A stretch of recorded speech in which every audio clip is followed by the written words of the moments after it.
mundo. Pode dar um papo firme aí, um confirmar ali no chat para mim, por gentileza. Só para eu saber se o som tá ok.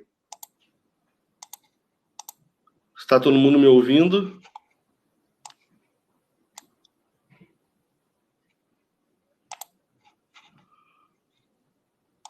Tá legal? Tá, a altura do som tá bom, beleza? E a imagem também, né, gente? Tá aparecendo aí a apresentação para vocês na tela.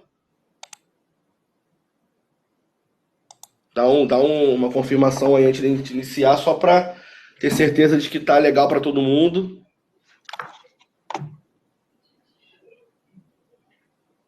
Imagem é ok também, né? Bom, beleza, gente.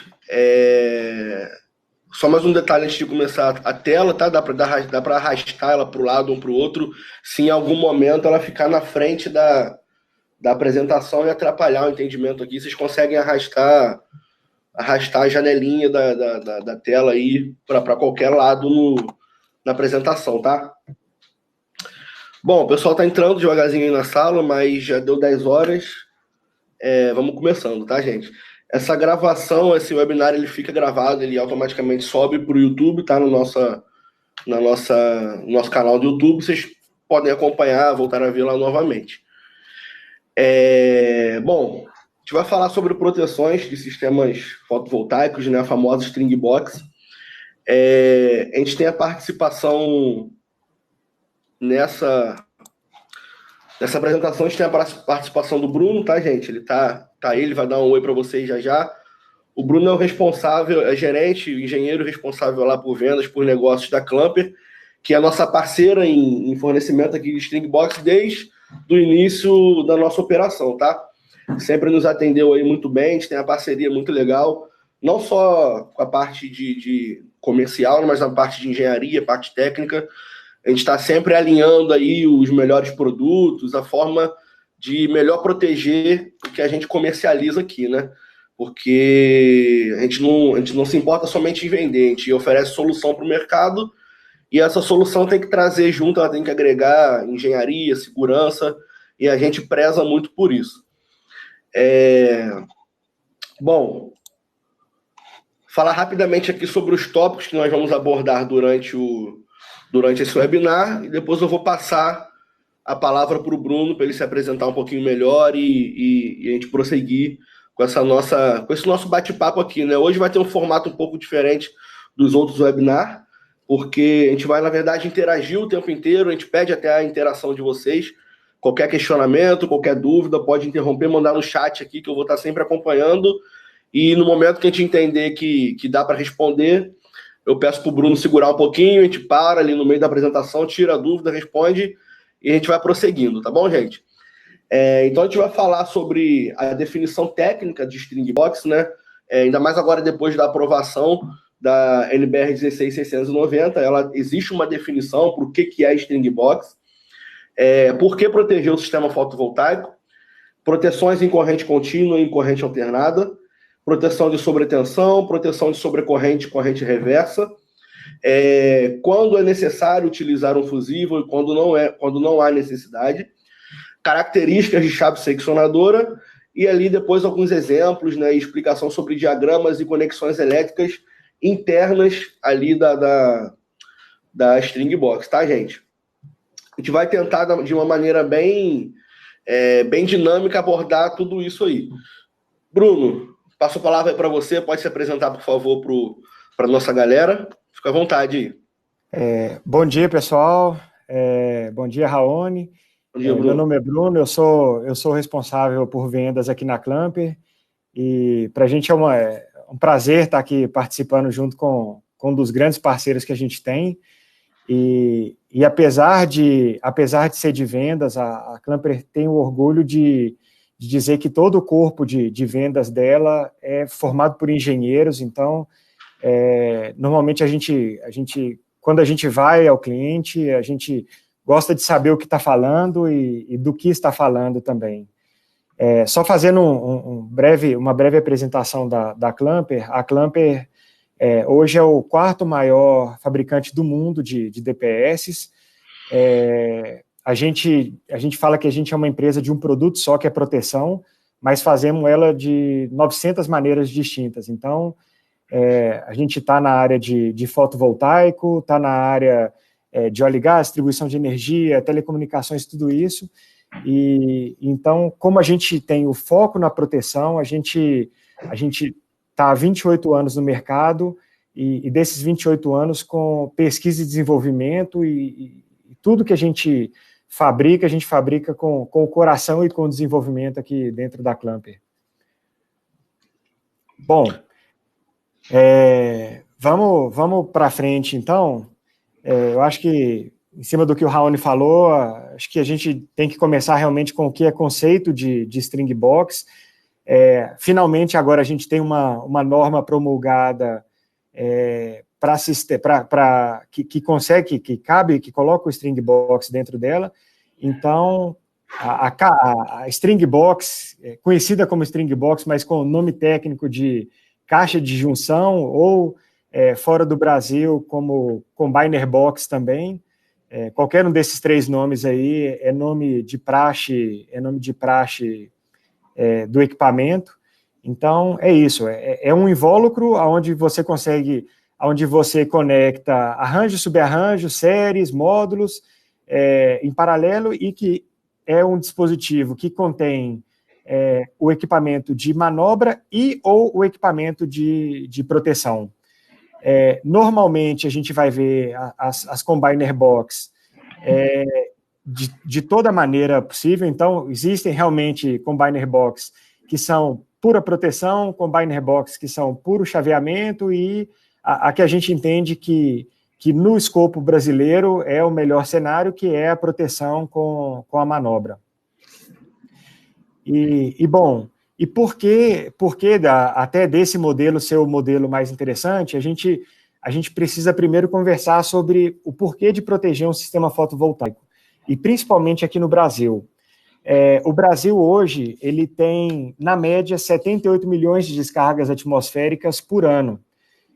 Nós somos campeão de descarga, nenhum outro país tem a incidência de descargas que a gente tem, e a situação, ao longo dos anos, vem só se agravando por conta do aquecimento global.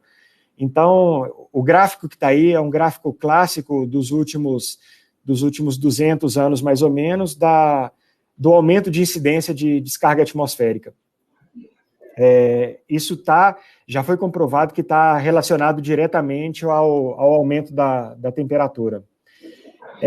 Então, basicamente, um sistema sem proteção, ele está exposto a todo esse tipo a todas as intempéries e as descargas que acontecem.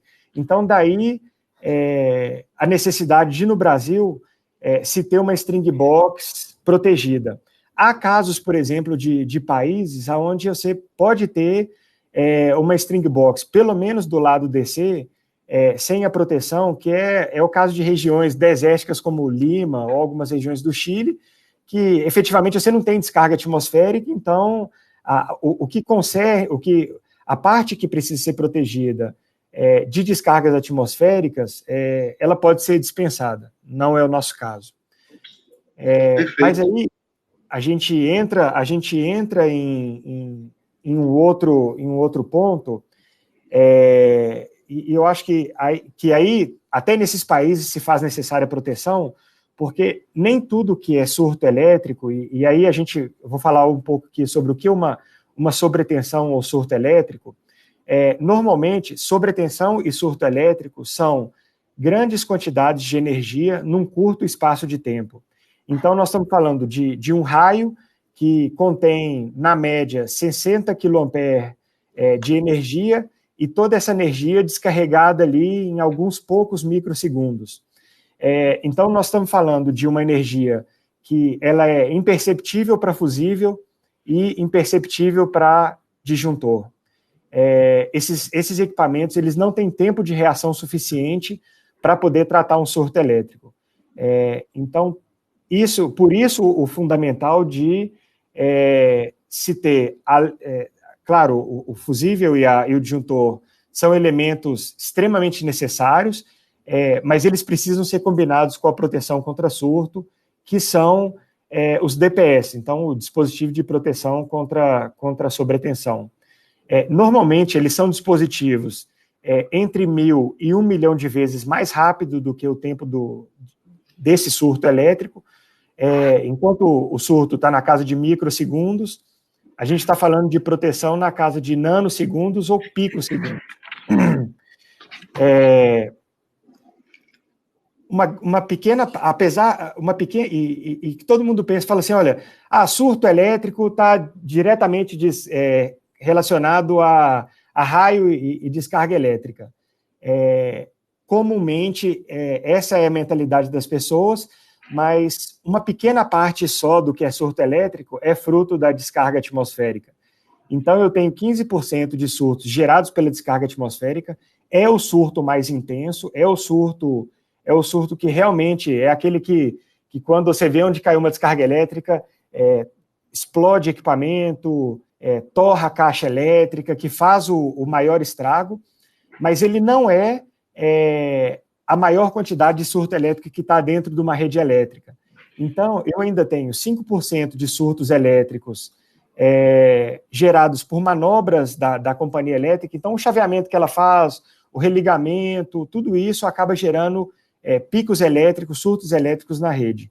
E o grande vilão que a gente tem hoje, que são o liga-desliga de máquina indutiva.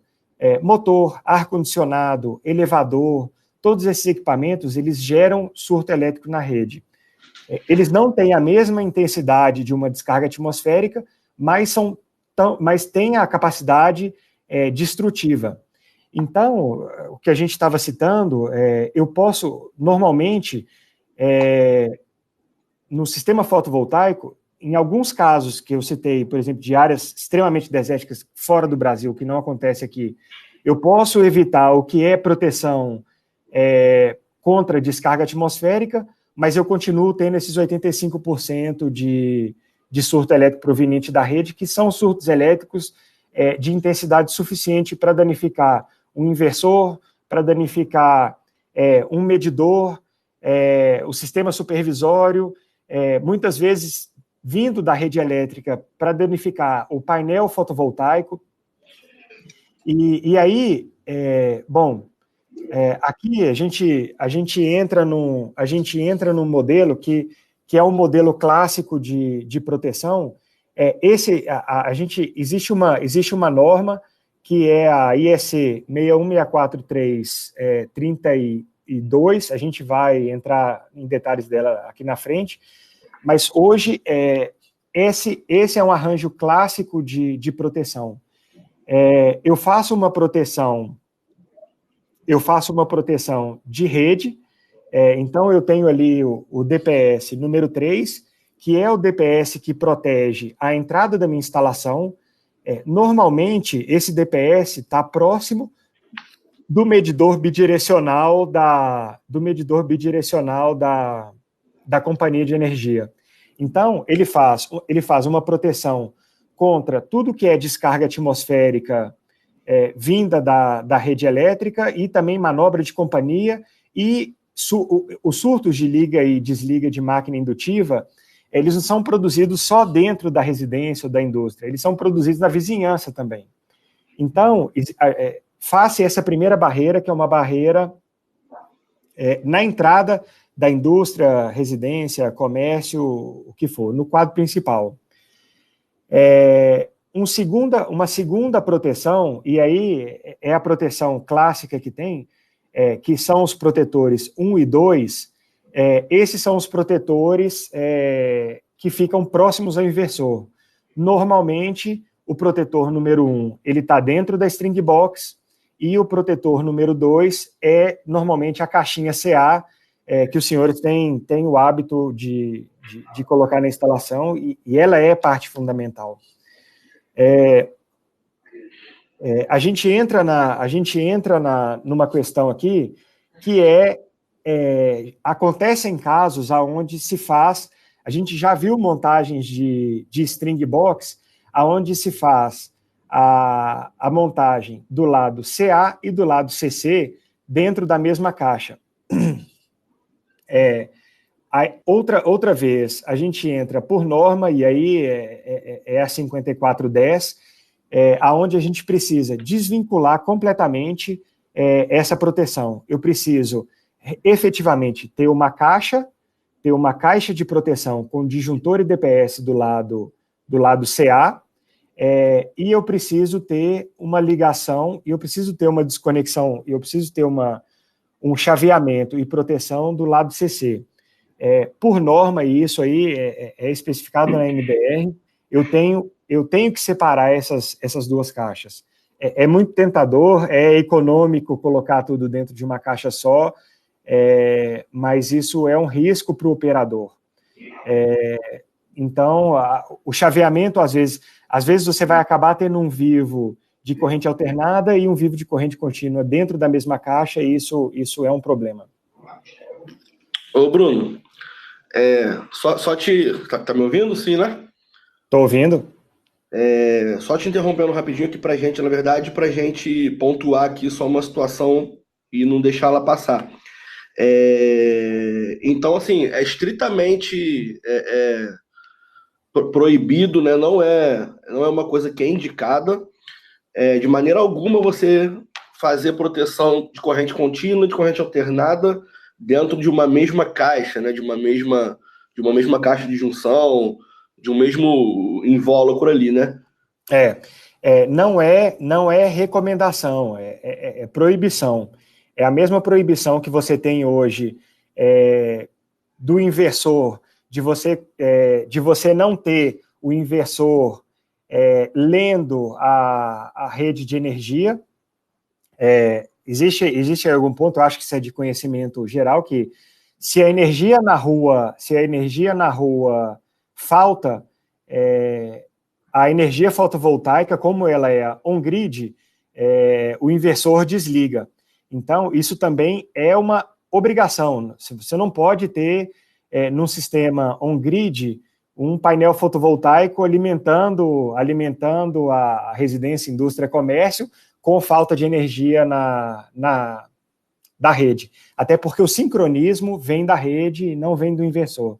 Existem outros casos, que aí são casos off-grid, que aí tudo bem, você pode ter os sistemas desacoplados, você pode ter a rede trabalhando e o sistema fotovoltaico trabalhando para fazer outras compensações em cargas distintas também. Sim, então, sim, perfeito. Bem pontuado que é isso. Então, não é uma questão de recomendação, é uma questão de obrigação. Perfeito. E pegando um gancho aí no mesmo assunto ainda, Bruno, os dispositivos que protegem o sistema fotovoltaico, né, contra sobretensão, sobrecorrente, eles não são os mesmos dispositivos que protegem uma instalação elétrica convencional, né? Do lado de corrente alternada. Eles têm especificações distintas, né? Exato. Os DPS, que são DPS para tratar a corrente alternada e a corrente contínua, elas têm características muito distintas.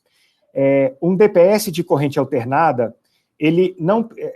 A corrente alternada, pensando no básico mesmo, ela é uma onda senoidal que ela vai alternando de positivo para negativo e, em determinados momentos, ela passa pelo zero. Então, se você pensar num sistema de 127 volts, até na simbologia do inversor, se você olhar aí, tem uma onda senoidal, que é o lado AC, essa onda senoidal, ela vai de um pico positivo a um pico negativo, e num determinado momento ela passa pelo zero.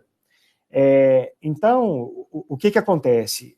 O DPS do lado CA, ele precisa tratar uma corrente de curto-circuito alta, mas ele não precisa ter tanto tratativa quanto a questão de arco elétrico. E o que é o arco elétrico? Quando você tem corrente e tensão e você tem um ponto de conexão física. Se você romper essa conexão, a corrente, por questão de inércia e de eletromagnetismo, quando você rompe esse contato elétrico, a corrente tende a manter a inércia ali, o campo eletromagnético. Então, você acaba separando esses polos e você tem aquele famoso, a faísca, né? A faísca passando de um ponto elétrico para o outro. No circuito alternado, o que acontece? Essa faísca, ela existe, mas na hora que a senoidal passa pelo ponto zero, essa faísca se extingue. No momento que ela extinguiu, não existe mais aquela inércia, aquele campo eletromagnético. Então, ela não consegue retornar com a faísca. Ou seja, você separa os pontos, a faísca existe, mas no momento que a senoide passa pelo zero, a faísca se extingue.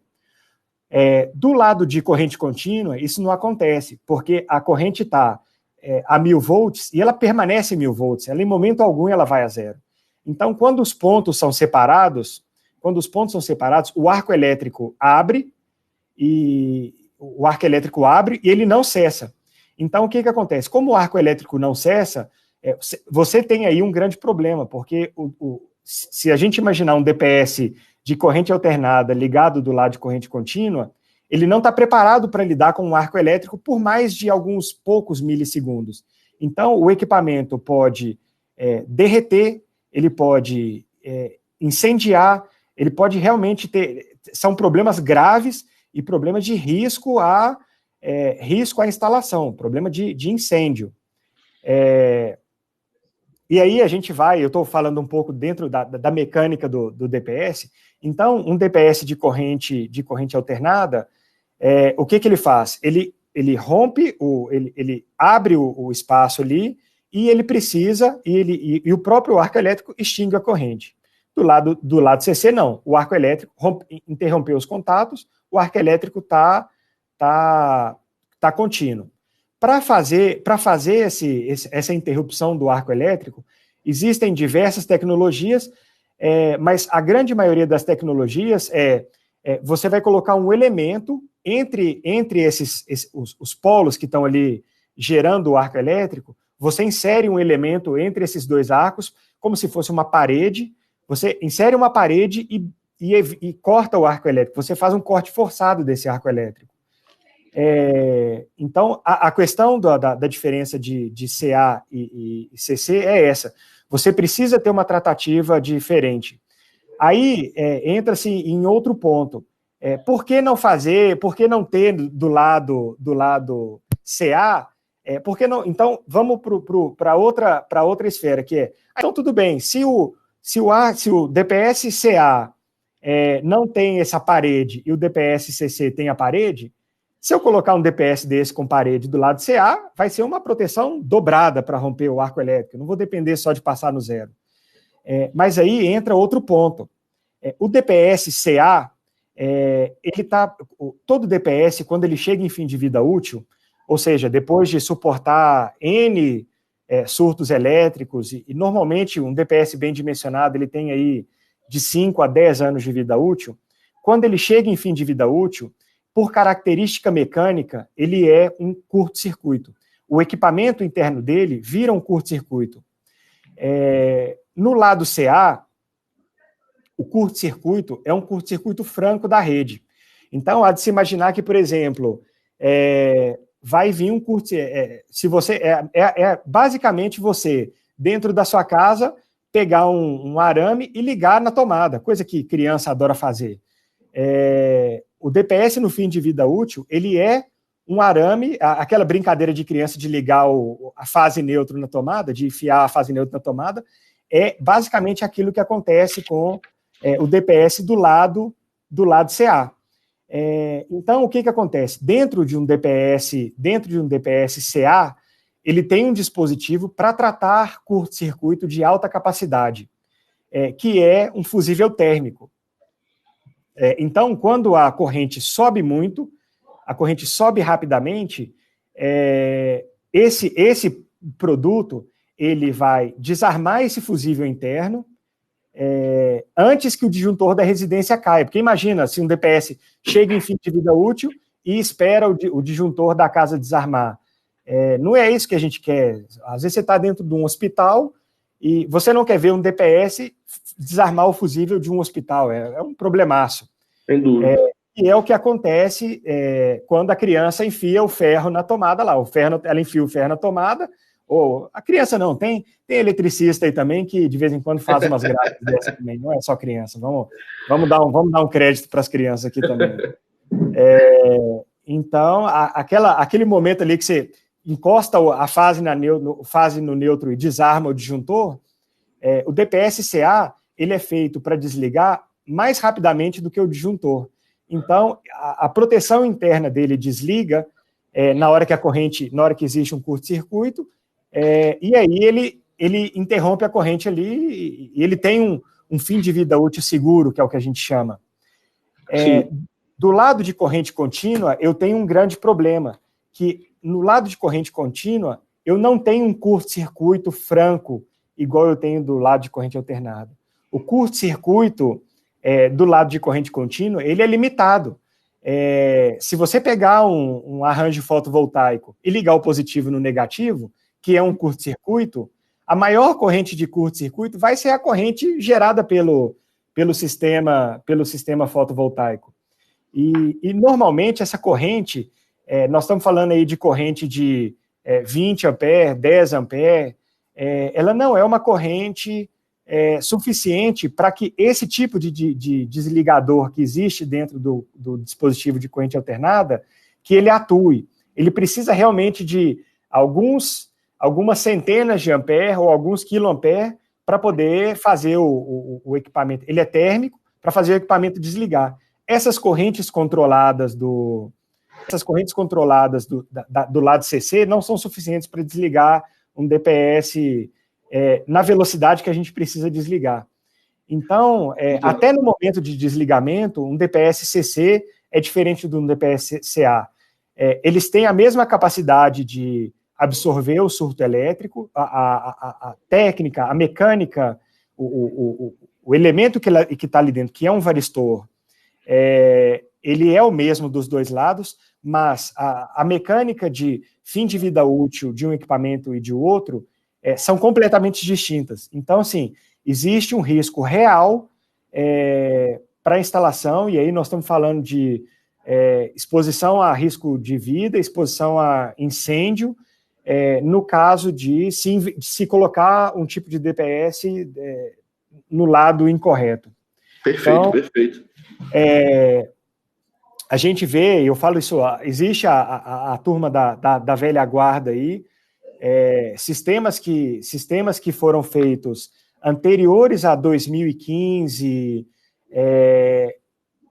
até um caso a se pensar de oferecer para esses clientes que têm sistemas fotovoltaicos anteriores a 2015 uma revisão do sistema dele, porque os DPS de corrente contínua, eles começaram a nascer em 2015 e 2016. A parte de proteção em sistemas fotovoltaicos foi uma parte que nasceu muito da experimentação. Então, existe aí um mercado, que é o mercado desses sistemas antigos, que se tem brecha, sim, para fazer um retrofit na instalação e se colocar uma string box moderna, se colocar um DPS de corrente contínua, é uma brecha aí de venda interessante para quem tiver quem vislumbrar esse tipo de cliente. Porque, com certeza, os sistemas anteriores a 2015, eles têm DPS de corrente alternada do lado CC. Não existia DPS DC antes disso. Legal, Bruno, informação. Gente, alguém tem alguma dúvida até aqui nesse ponto, nesse momento? Se não tiver, a gente vai prosseguir com a apresentação, mas, de qualquer forma, vocês podem ir mandando pelo chat que a gente vai respondendo assim que possível. Podemos caminhar, Bruno. Tá, bom, tem um DPS aí que eu não falei, que é o DPS de número 4. O DPS de número 4, ele tem uma aplicação que precisa ser avaliada dentro da engenharia, que é o quê? Todo DPS, normalmente, ele tem um raio de atuação de 15 metros, mais ou menos. Aonde se aplica o DPS de número 4? O DPS de número 4 se aplica em painéis fotovoltaicos que estão afastados mais de 15 metros do inversor. E quando a gente fala 15 metros, é 15 metros de cabeamento, não é 15 metros diretamente. Então, assim, meu telhado fica a 3 metros de altura do inversor. Não é essa a distância que conta, é a distância do cabo. Sim. Por que disso? Todo o surto elétrico, o maior impactado pelo surto elétrico são os sistemas semicondutores. Então, quem sofre muito com surto elétrico? Placas eletrônicas, no geral, circuitos eletrônicos. E o painel fotovoltaico, ele é um elemento baseado em silício. O silício é a fonte de quase todo equipamento que vai numa placa de circuito eletrônico. Um diodo, um transistor, entre outros ali. Então, normalmente é silício batizado que está dentro desses. O circuito integrado, tudo isso é silício batizado que está ali dentro. Então, qual é o grande problema de um surto elétrico? O surto elétrico no painel fotovoltaico, quando ele chega nas células fotovoltaicas, ele começa a degradar as células fotovoltaicas.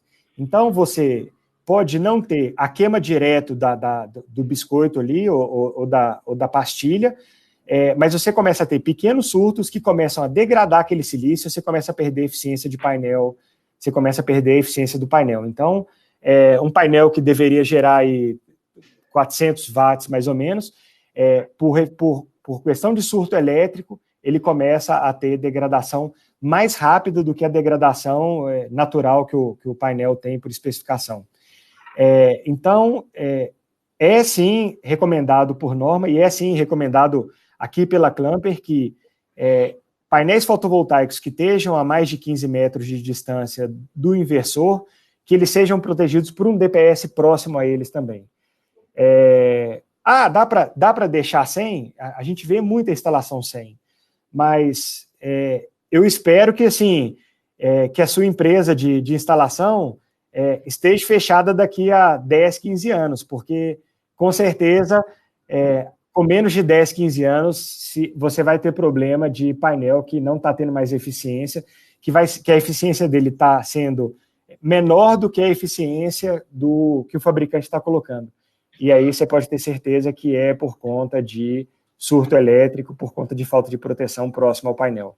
Perfeito. Ô, Bruno, aproveitando aqui, tem uma pergunta aqui do Ítalo, que eu acho que dá pra gente responder agora, antes de a gente entrar aqui de fato na parte de sobretensão, falando de sobretensão. O Ítalo está perguntando o seguinte: em uma instalação comercial, após um curto entre uma das fases e a eletrocalha, que estava aterrada, o DPS do lado CA da respectiva fase foi danificado. Isso ocorreu porque o fusível interno dele interpretou o curto como final de vida útil? Ficou claro aí, Bruno? Está dizendo que houve um curto entre fase e neutro. Fecharam um curto na rede elétrica? Isso. Entre uma das fases e a eletrocalha, que estava aterrada. E aí ele disse que o DPS da respectiva fase foi danificado. O DPS do lado de corrente alternada. E aí ele está perguntando se isso ocorreu, né? Se isso pode ter ocorrido por conta do fusível interno desse DPS ter interpretado isso como um curto, como final de vida útil. Aliás, interpretado o curto como final de vida útil.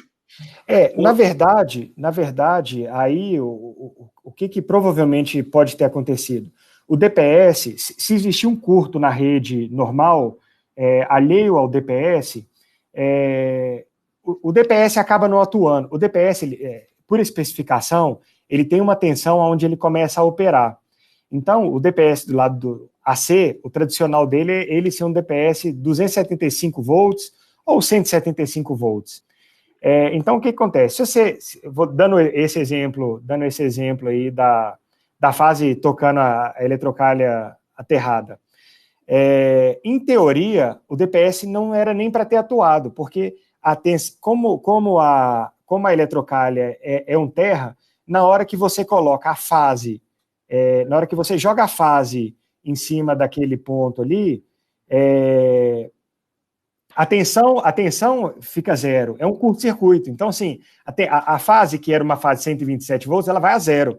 Ou seja, ela não subiu ao ponto de operação do DPS. Porque o que acontece? O DPS, normalmente, como que ele opera? O surto elétrico, ele é uma massa de energia.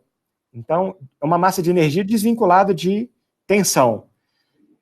Então, você imagina que ele é um bloco de energia se movendo dentro da rede elétrica. Na hora que ele encontra uma resistência, resistência vezes corrente, que ele é um bloco de corrente, resistência vezes corrente, gera tensão. Então, nós estamos falando de um bloco de corrente encontrando resistência e faz a tensão subir. O DPS, 275 volts, por exemplo, o que acontece? Esse bloco de corrente, ele é em forma de uma onda. Então, na hora que ele encontra a resistência, a tensão começa a subir. No que a tensão começa a subir, ela vai subindo, na hora que ela chega em 275 volts, o DPS percebe ela e fala assim, opa, elevação de corrente, elevação de tensão. Ele pega e ele funciona como se fosse um curto-circuito para a Terra. A função dele é isso. O DPS, ele é como se fosse uma chave aberta o tempo inteiro. No que ele percebe essa elevação de tensão, ele fecha essa chave, desvia a energia para o Terra, ou seja, a resistência que ele tinha encontrado ali, seja da carga do usuário, o que for, ele fecha essa chave, joga essa energia para o Terra, que basicamente é fazer um curto-circuito. Esse contato da eletrocalha, da fase na eletrocalha, basicamente é o funcionamento de um DPS. Ele joga, essa tensão vai próximo de 0 volt, não vai 0 volt porque o equipamento não é um equipamento ideal. Terminado esse surto elétrico, a hora que ele percebe que a tensão abaixou de novo, dos 275 volts, ele abre essa chave de novo automaticamente. Isso é o funcionamento do DPS. Então, ele fica abrindo e fechando automaticamente. O componente ele é regenerável até chegar no fim de vida útil dele. O que pode ter acontecido nesse caso é o seguinte: a fase tocou na eletrocalha, na hora que foi puxar a fase ali, ou na hora que o circuito foi desligar, o disjuntor caiu, ou alguma coisa caiu, gerou-se um pico elétrico, ou gerou-se uma elevação de tensão ali no sistema, acima dos 275 volts, que danificou o DPS. Porque o que acontece? O DPS, ele é muito bom, o DPS ele é feito para tratar quiloampere de energia num espaço curto de tempo, de microsegundos. Mas ele não dá conta de tratar essa energia por, às vezes, um ciclo de 60 Hz, um milissegundo, por exemplo. Então, nesse contato de eletrocalha aí, na hora que houve a desconexão ali, seja por desencostou o cabo da eletrocalha, ou abriu um arco elétrico ali entre a eletrocalha e a fase, ou o disjuntor caiu, pode ter tido uma elevação de tensão que fez o DPS atuar. Perfeito. O DPS não chega em fim de vida útil, ele não atua em curto-circuito dentro do comércio, indústria, residência, o que for. Ele normalmente atua por elevação de tensão. Então, a gente tem alguns eventos característicos, que o evento, ele por exemplo, o Nordeste. O Nordeste é 220, 380 volts. Tem alguns eventos, por exemplo, um carro bate num poste e o poste cai. Tem eventos, por exemplo, que há o rompimento do cabo de neutro, e o poste cai e fica pendurado. Mas o cabo de neutro ele é mais fino do que os cabos de fase. Então, na hora que ele pendura ali, o primeiro cabo que ele tensiona é o cabo de neutro, ele rompe o cabo de neutro. Então, a tensão que é uma tensão fase neutro, e o neutro no Brasil é aterrado, a tensão fase terra, que era 220, na hora que eu tenho um rompimento de cabo de neutro, a tensão sobe para 380 volts. No que subiu para 380 volts, está acima do ponto de operação de um DPS 275, o DPS pega e queima. Porque ele operou, porque a tensão subiu acima do 275 volts dele, mas operou por um tempo muito maior do que ele é capaz de que ele é capaz de trabalhar. Operou botou uma energia contínua em cima dele, ele pega e danifica.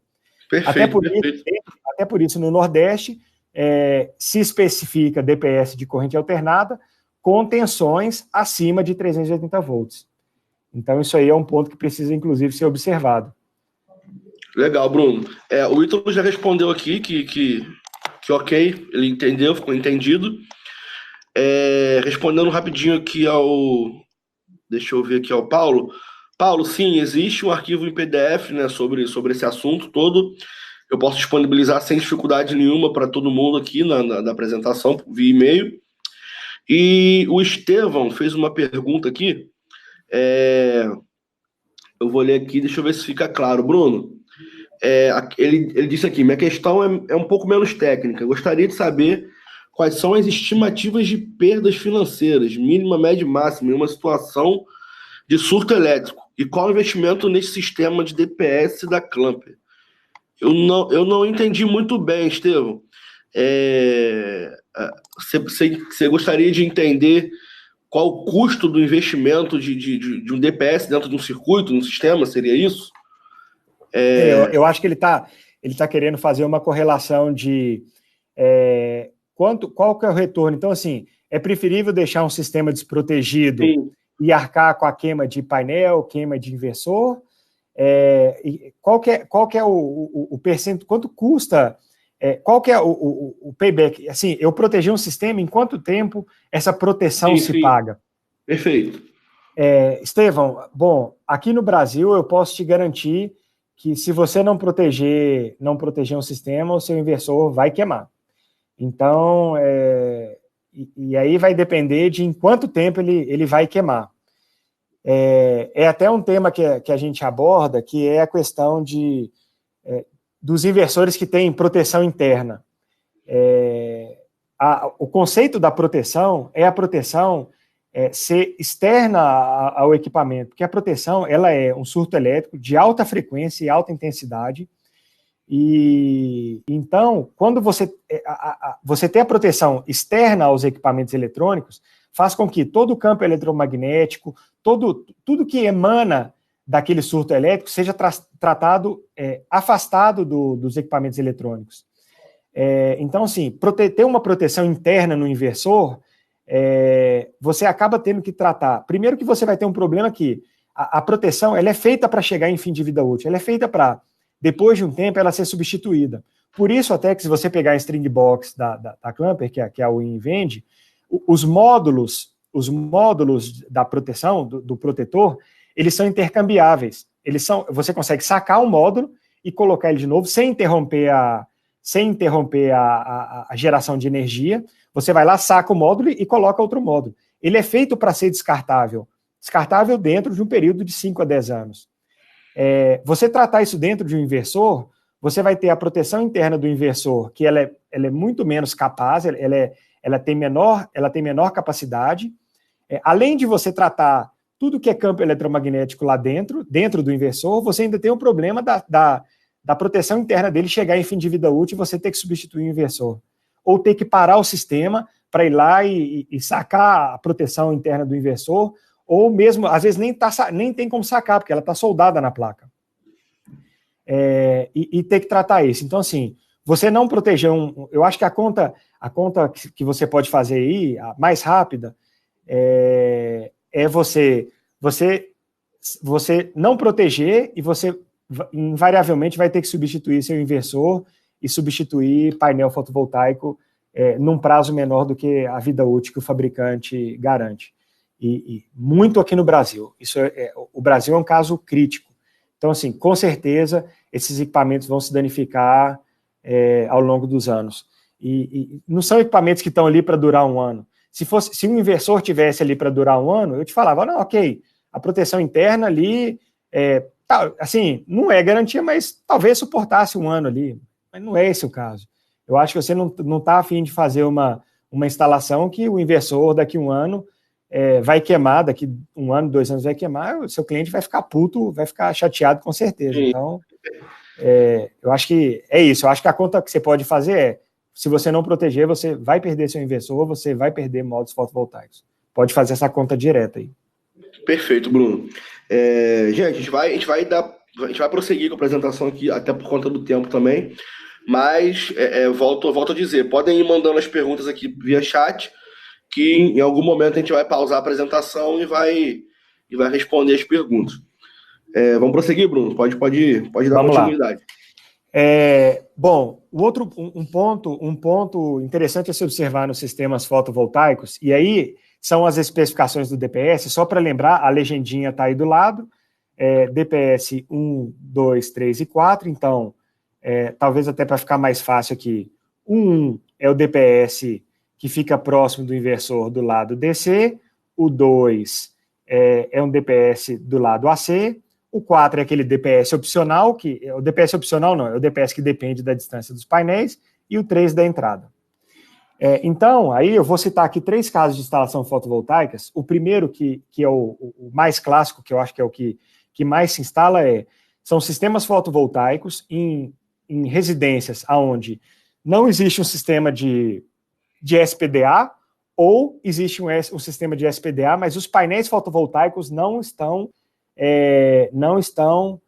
conectados no sistema de SPDA, e além de não estar conectados, eles estão respeitando a distância de separação da NBR 5410, 5419, não lembro agora.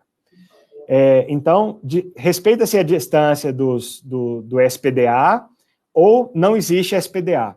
Para esses casos, aplica-se proteções do tipo classe 2.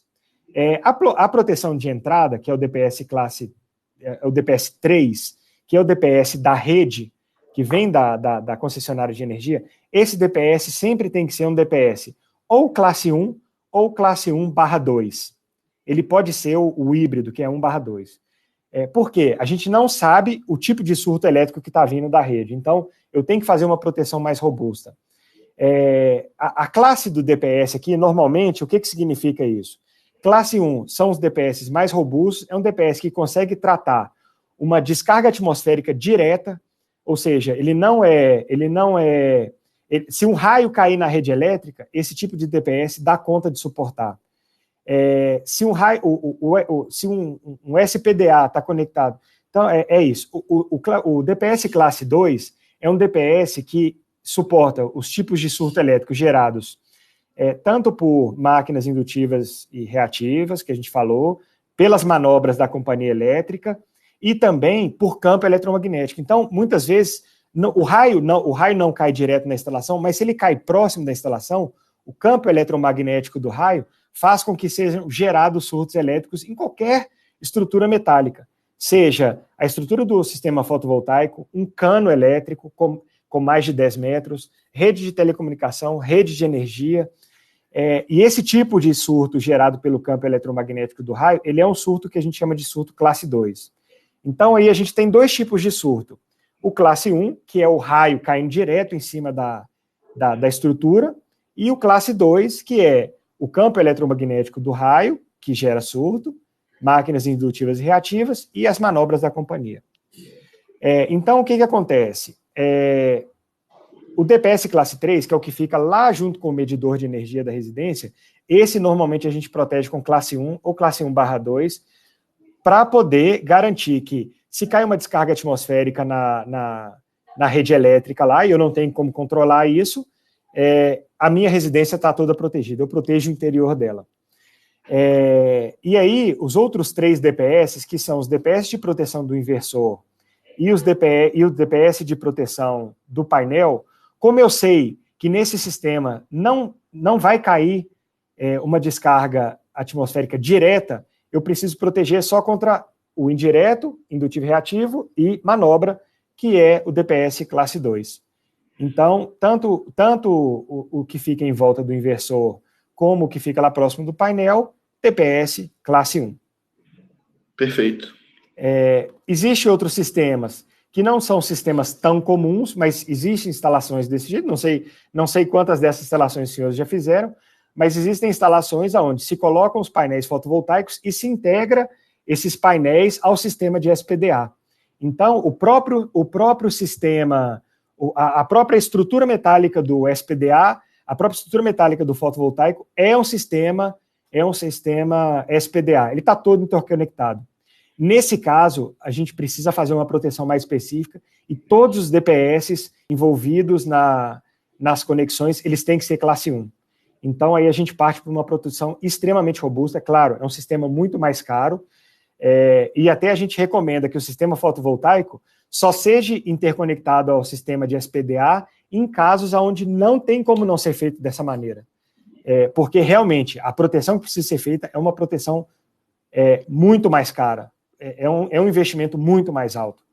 Então, é preferível respeitar o outro modelo. Faça desse jeito quando precisa que não dá para respeitar as distâncias, ou vai ser o ponto mais alto a parte de fotovoltaico e precisa ser interconectado.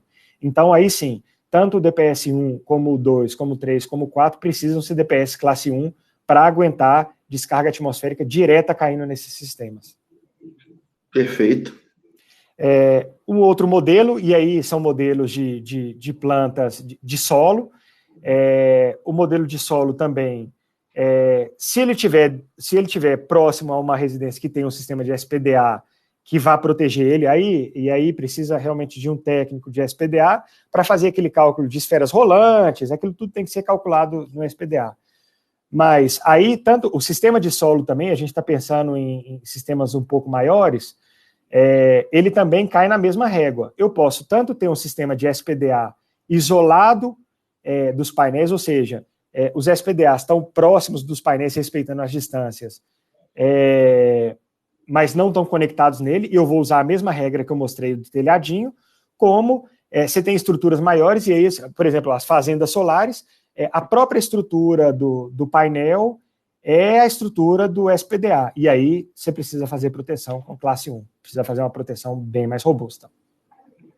Perfeito.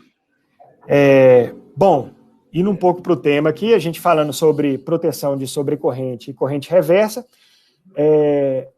então, qual é o conceito de proteção de sobrecorrente? Aonde eu vou aplicar fusível? Basicamente, quando eu tenho arranjos fotovoltaicos de até 2 strings, todos esses arranjos são dispensáveis o fusível. Então, se eu tenho uma string ou 2 strings, eu não preciso colocar fusível. Por quê?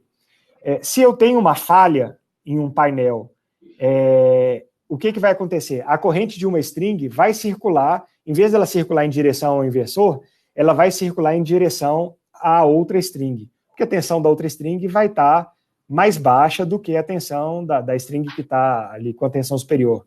E aí, lei de Kirchhoff normal, duas fontes com tensões diferentes, a circulação de corrente vai ser por cima da fonte de menor tensão.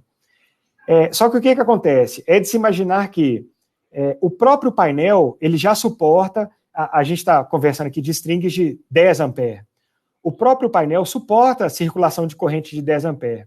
Então, quando eu tenho 2 strings, significa dizer que se eu tenho uma falha em uma string e a outra string vai injetar corrente nela, a corrente que vai circular ali é uma corrente de 10 ampere, que o painel suporta tranquilamente. Então, no caso de 2 strings, não tem por que eu pôr fusível, porque se tiver uma circulação de corrente reversa, ela está dentro da capacidade do painel, que é a própria corrente que circula por ele. O agravante é quando eu tenho 3, 4, 5, 6 strings em paralelo. Porque aí, qual é o problema? Se eu tenho falha em uma string, e é aí o que está o desenho, se eu tenho falha em uma string, eu tenho a corrente das 2 outras strings se somando e circulando em cima daquela string que está com falha. Ou seja, eu vou ter 10 mais 10, no caso de 3 strings, ou seja, eu tenho 20 ampere. Se eu tiver 4 strings, eu vou ter 3 strings injetando corrente na string defeituosa, aí eu vou ter 30 ampere e assim por diante. E os painéis, normalmente, eles têm, aí já começa a chegar ou no limite de circulação de corrente do painel, ou exceder aquele limite. Então, para isso, a gente especifica fusível, e aí tem que ser um fusível por string, na entrada e na saída da string, da maneira que ele está colocado aí, os fusíveis. F1, F2, F3, F4, não dá para proteger só uma string, porque aquela string que está protegida, se uma outra der defeito, essa string que está com o fusível vai injetar, vai sair dela 10 amperes, não vai sair nunca dela mais do que acima disso.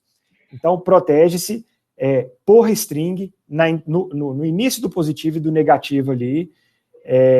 Não dá para ser diferente disso. Perfeito. Bom, e aí, qual é a conta de especificação do fusível? Tem duas. O primeiro, esse cálculo matemático que está na esquerda, é o cálculo matemático da conta do fusível. Então, a primeira fórmula aí quer dizer o seguinte, que a corrente nominal, o fusível tem que ser especificado entre 1,5, uma vez e meia a corrente nominal da string, até 2,4 vezes a corrente da string. Então, por exemplo, uma string que seja de 10 amperes, o fusível tem que ser no mínimo 1,5, no mínimo 15, ou seja, uma vez e meia 10, e no máximo 2,4 vezes a corrente, ou seja, entre 15 e 24 amperes. Então, bom, definiu-se a primeira especificação de fusível. Então, o fusível tem que ser entre 15 e 24 amperes. A segunda especificação, e aí é a especificação do fabricante. E o fabricante diz que ele tem uma capacidade máxima de proteção para sobrecorrente. Então, o fabricante fala, olha, a corrente, a especificação do fusível não pode ser maior do que a minha corrente, o OCPR é Overcurrent Protection, não pode ser maior do que a minha corrente de proteção. Então, eu coloquei um exemplo aí do lado direito, que é onde está circulado de vermelho, que o fabricante colocou lá o máximo, o maior fusível que ele deixa se especificar dentro de uma string, que é 20 amperes.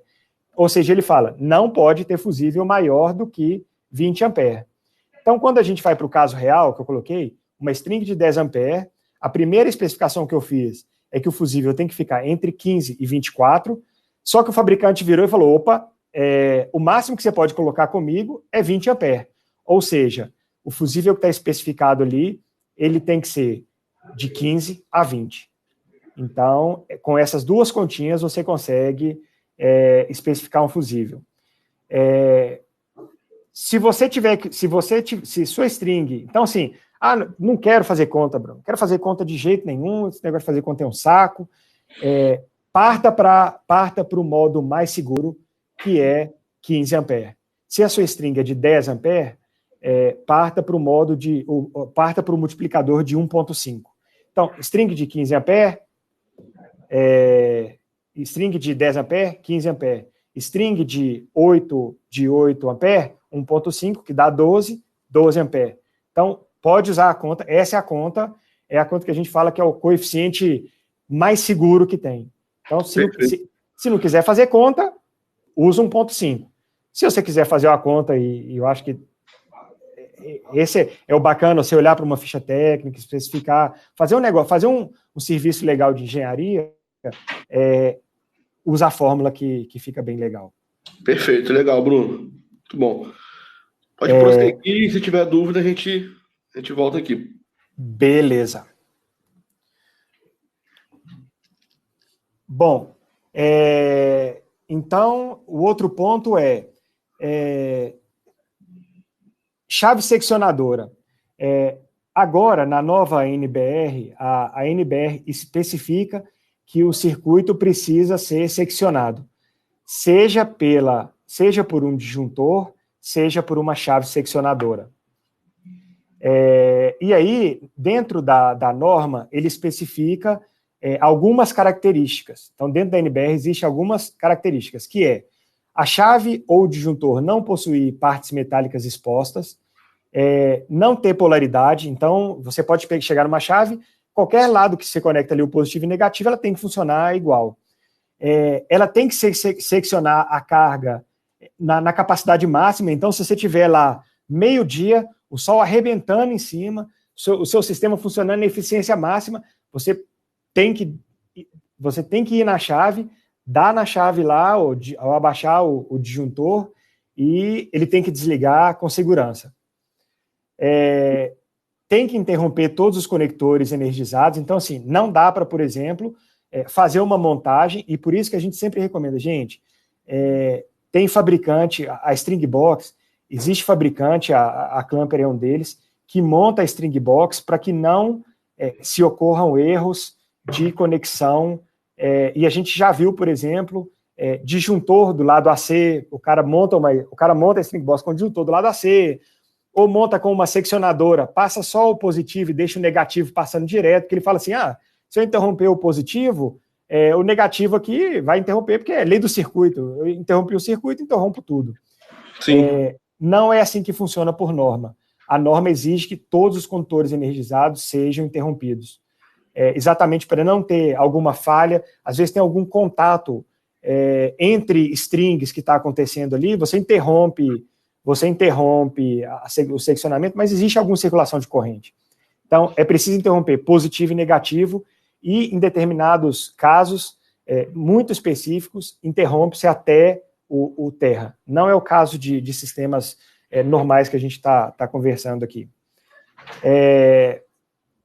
E a chave ou o disjuntor precisa ter uma capacidade, no caso de uma única string, ou seja, sistemas 1x1, 2x2, 3x3, a capacidade tem que ser 1,5 vezes maior do que a corrente máxima da série. Então, se a gente estiver falando de uma string de 10 A, a chave seccionadora ou disjuntor tem que ter capacidade de 15 A.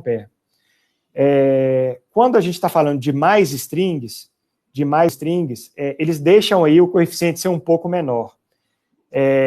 Até porque eles falam que talvez dificilmente você vai ter todos os arranjos a plena carga o tempo inteiro. Eles falam assim, olha, quando você está usando mais de uma string em paralelo, você tem alguma circulação de corrente reversa, porque as strings não vão estar exatamente na mesma tensão. Então, você tem um pouco de corrente recirculante ali, que não faz com que tudo chegue no inversor. Então, eles permitem um coeficiente um pouco mais baixo, que é 1,25. Então, se você tem um sistema 2x1, cada string é de 10 A, nós estamos falando de 20 A, o multiplicador vai ser 1,25 em cima desses 20 A. Ou seja, vai dar 25 A, é isso, né? Se eu não tiver muito ruim de conta aqui. Bom, uma outra pergunta. Eu uso disjuntor ou eu uso chave seccionadora? A NBR hoje prevê os dois. Nós, como fabricante, recomendamos se utilizar chave seccionadora. Por quê? Disjuntor não é feito para fazer seccionamento de circuito.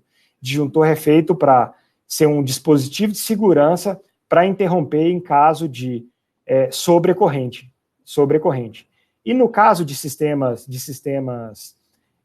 fotovoltaicos, o curto-circuito, a sobrecorrente que o disjuntor protege, basicamente é um curto-circuito, ou uma carga que está puxando uma capacidade maior do que a rede está puxando. Mas isso não acontece em sistemas de corrente alternada. Então, o disjuntor da corrente contínua, o disjuntor da corrente contínua, ele nunca vai desarmar por um curto-circuito, porque o curto-circuito das placas fotovoltaicas é controlado. Ele tem uma capacidade máxima, que é os 10 A por string lá. Então, assim, pode usar o disjuntor? Por norma, pode. Mas ele não é feito para isso. Ele não é feito para seccionar circuito. Então, às vezes, a vida útil dele, de você liga e desliga ali, é pior, e ele não está projetado para isso. Ele é um dispositivo com mola, que fica armado, ele está armado ali, pronto para desarmar no caso de um evento de curto-circuito dentro da residência, ou uma sobrecapacidade. Então, assim, a nossa recomendação lado CC, gente, o lado CA, tudo bem, porque o lado CA tem que tratar com curto-circuito, com sobrecapacidade e tudo. Mas do lado CC, vamos usar a seccionadora, porque o próprio nome já diz, é chave seccionadora para seccionar circuito. Perfeito. Bom, gente, a gente está com o nosso tempo aqui já no limite do que a gente combina para o webinar. Então a gente vai só falar aqui rapidamente para fechar sobre uns modelos aí do diagrama que a gente utiliza, né, Bruno? A Clamper utiliza dentro das String Box. E a gente vai disponibilizar essa apresentação, como eu já falei, no YouTube.